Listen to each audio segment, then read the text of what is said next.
what's going on, guys? Well, Brothers Collectibles here. Welcome back to the channel. Welcome back to another video. So today I wanted to take a quick look at the Disney Galaxy's Edge Legacy Lightsaber. Now this is Luke Skywalker's lightsaber, famously used in Return of the Jedi, and then it kind of became like Luke's standard lightsaber from then on in all the expanded universe and the sequel trilogy. So I picked this up last year from Galaxy's Edge in DisneyWorld Florida. I knew going there that I wanted to at least take a look at Luke's lightsaber and maybe purchase it. I think I got it for $159 US. That was last November. Obviously it's in Galaxy's Edge. They have that whole marketplace thing, and then they have a lightsaber shop, which is it's awesome, by the way. It's so cool.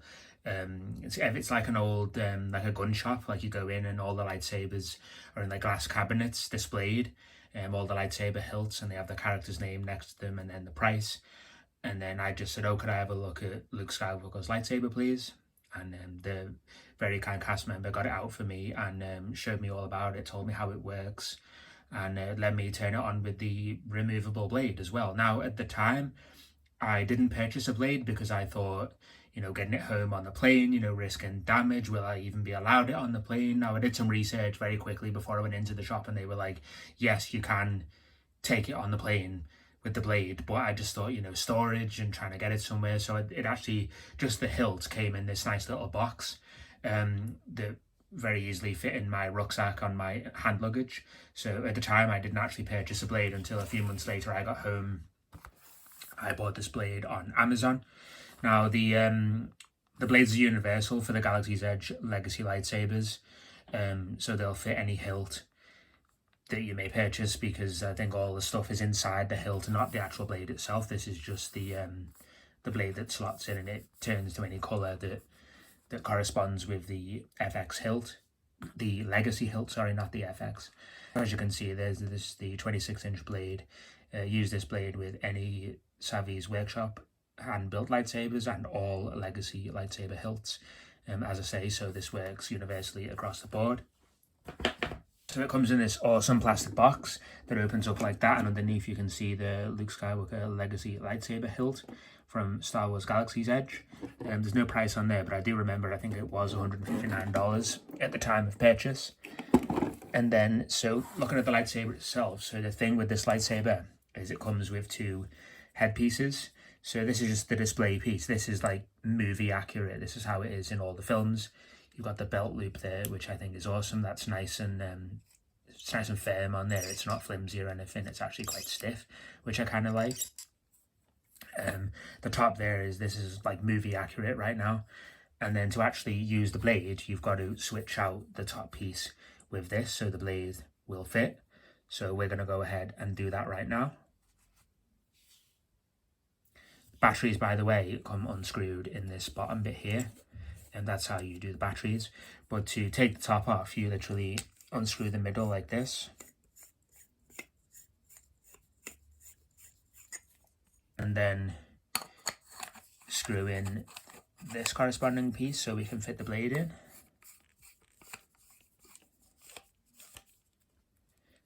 So that's essentially what it looks like now with the piece ready to insert the blade.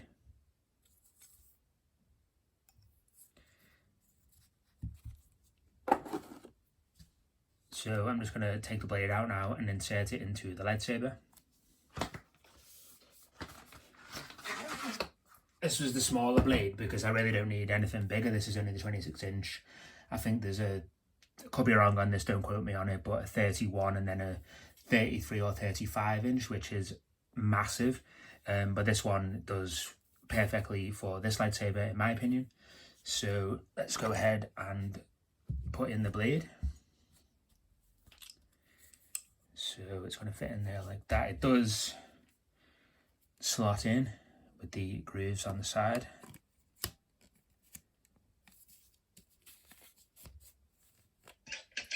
And then you kind of push it in and twist, and it locks into place like that. And then activate.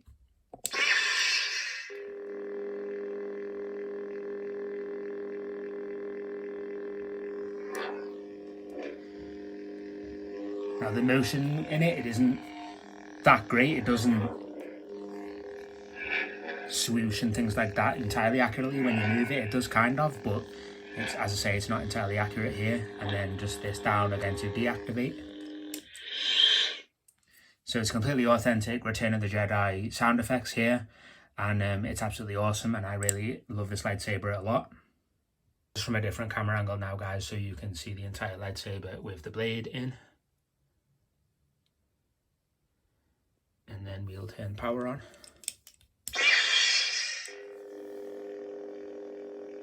You know, it's awesome sound effects. It's loud as well. It's got a good hum to it. I really enjoy the sound effects of this lightsaber. It does have the clash sound effects as well.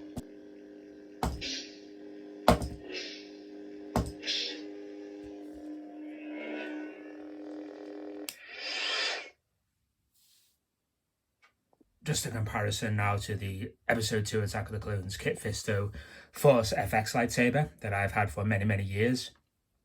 The hilt is slightly smaller on this one compared to the Luke Skywalker one. And these blades come with the standard blade and you cannot change it out. So when I purchased the Luke Skywalker lightsaber with no blade, I wondered, I wonder if my Kit Fisto blade will fit. So as soon as I got home from the airport, I ran upstairs, got the blade for the Kit Fisto lightsaber and tried to insert it in the Luke Skywalker one just to see. I wasn't hoping for anything, but just to see if it would fit. But no, it didn't at all. It's this one is many years old and I don't think you can get this anymore.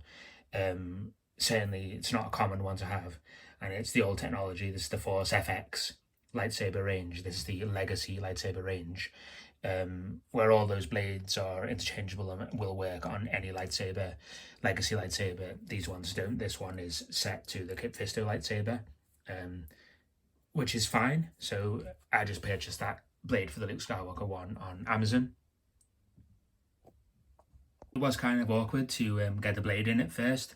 I didn't realise that you had to like push it down and twist it in, and it's the same principle to take it out as well. So you push down and then twist and then pull, and it makes that noise so you know that it's come out correctly. So yeah, I really enjoyed this lightsaber. Luke Skywalker is one of my favourite characters from Star Wars. I did contemplate in the past buying Darth Maul's, but then you'd only buy the one half. You can buy the two hilts and put them together, but then you've got to buy two blades, and then it's absolutely massive double-bladed lightsaber staff, so that would just be impractical. So I decided to go for Luke Skywalker's, because I say he's one of my favourite characters in Star Wars, and the green lightsaber is my favourite lightsaber colour, so I pretty much had to get Luke's, really. Qui-Gon Jinn's is just too basic in my opinion. You know, his lightsaber is just plain black with a red button in the middle, and I don't really like that design. So I just love the design of Luke's. You know, I love the gold here. I love this bit in the middle, which is inspired by Obi-Wan Kenobi's Episode 3 to Episode 4 lightsaber. You know, I love the thing on the side there. I think in the film, yeah, that's actually to activate the lightsaber, so I believe. And I know some of my old lightsaber toys, that was the activation button, but this one obviously has this lever on the side. Now, there is some complaints that like these don't light up, but I'm not really bothered about things like that. I think that'll be more movie accurate, but that doesn't really bother me because there is another company that does these lightsabers to a much higher standard, so I believe. But this was just purchased from Disney's Galaxy's Edge while I was on holiday in Florida. So this was just a quick look at my Luke Skywalker's Disney's Galaxy's Edge Legacy Lightsaber. Great lightsaber, you know, I highly recommend it if you are in DisneyWorld Florida, going to Galaxy's Edge and checking out the lightsaber shop, you know, seeing what's available. I do believe it just depends what they have in stock on the day. They always have display pieces, but always just double check with the cast members, do they have the specific one in stock behind the counter that you actually want to purchase. But you know, you can go in and you can try the different blades, you can pick which ones you want, have a look at them. They'll more than happy to give you them, and you can try them out and give them a swing and things like that. And it's just a really awesome experience. It does just remind me of these old like gun shops that I used to go into, and they have all the guns, or in this case the lightsaber hilts, in glass cabinets on display. They all come in this nice little box as well, which is a nice little keepsake. And obviously I just keep the lightsaber in there to keep it from getting damaged. So the other thing is about Galaxy's Edge as well, the one problem that I had. So we booked a reservation at Ogre's Cantina bar, you know, highly, you know, really looking forward to that because obviously I'm such a big Star Wars fan on this channel. It's mainly what Warner Brothers Collectibles is all about. So I was so excited to go to this Ogre's Cantina. Now, earlier on in the holiday, I'd been to Universal Studios and I had a beer in Moe's Tavern in the Simpsons section. And I had a problem like using ID over there, so I was always just told, on previous visits to the US that, oh, a UK driver's license is fine. You can use that for identification, to prove that you can buy alcohol. So obviously I just have that naturally in my wallet anyway. And then and when I went to Galaxy's Edge, they was like, no, I need a passport picture. I can only accept passport. So I happened to have a picture of my passport on my phone, to use as a backup in case they wouldn't accept my driver's license. And that has worked as well as other places, and other people have said do that as well, take a picture of your passport. But they wouldn't accept that either. He was like, no, I need your physical passport. And I was like, why would I want to be out in the parks all day carrying my passport, risking losing it just to buy some alcohol? Like, just accept it. And he wouldn't do it. I tried talking my way around it. He wouldn't accept any form of identification that I had, driver's license or a picture. So you must have your physical passport for Ogre's Cantina. He did give me a free cookie and some free coasters because he knew I was quite disheartened by that. I was really annoyed, really. So then for the rest of the holiday, I had to carry my passport around with me physically just as a backup. So that's one thing I would say if you are making a reservation at Ogre's Cantina. If you want to buy alcoholic beverage, an alcoholic Star Wars cocktail, make sure you carry your physical passport with you. I cannot stress that enough, otherwise you'll be refused service like I was, and you'll be left disappointed like I was. But that's going to be it for this video, guys. Thank you very much for watching. If you do enjoy this content, please give this video a thumbs up. That way I know you guys like it, and we can always make more of these videos. Thanks very much for watching, guys, and I will see you soon in another video. Take care.